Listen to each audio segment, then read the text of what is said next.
एक दिवसीय दौरे पर पहुंचे जनता कांग्रेस छत्तीसगढ़ जोगी के अध्यक्ष और पूर्व विधायक अमित जोगी ने प्रदेश सरकार पर निशाना साधते हुए पत्रकारों से कहा कि सरगुजा संभाग में बारिश नहीं होने से किसानों को काफी परेशानियों का सामना करना पड़ा है।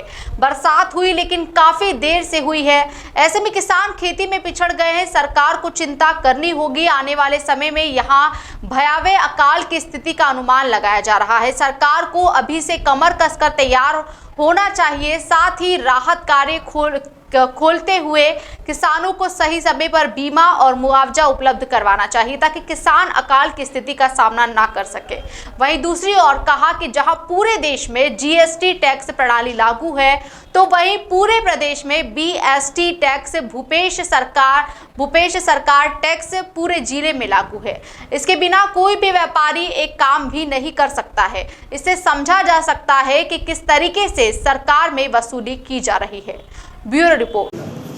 पूरे देश में एक टैक्स प्रणाली लागू की गई है जीएसटी, पर हमारे छत्तीसगढ़ में और आपके सरगुजा संभाग में जो यहाँ पे व्यापारी हैं, जो लोग काम कर रहे हैं, व्यवसाय कर रहे हैं, उनको जीएसटी के साथ साथ बीएसटी भी पटाना पड़ रहा है।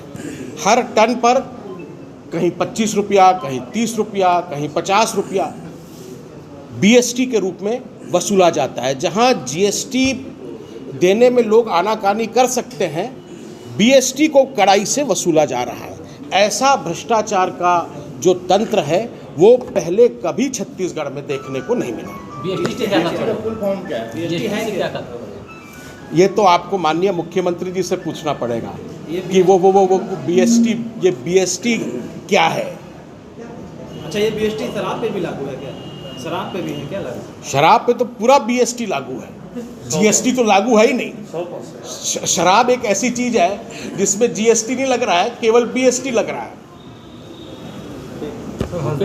हमारे साथी है, उन्होंने उसकी परिभाषा दी। जैसे वहाँ बोला जाता है गब्बर सिंह टैक्स जीएसटी को, तो यहाँ पर हम लोग भूपेश सरकार टैक्स बोलते हैं, बीएसटी।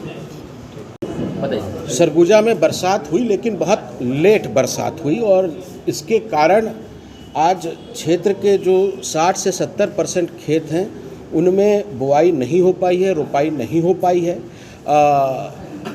सरकार को खुश नहीं होना चाहिए कि अभी बरसात हो गई इसलिए अब अकाल की स्थिति नहीं बनेगी।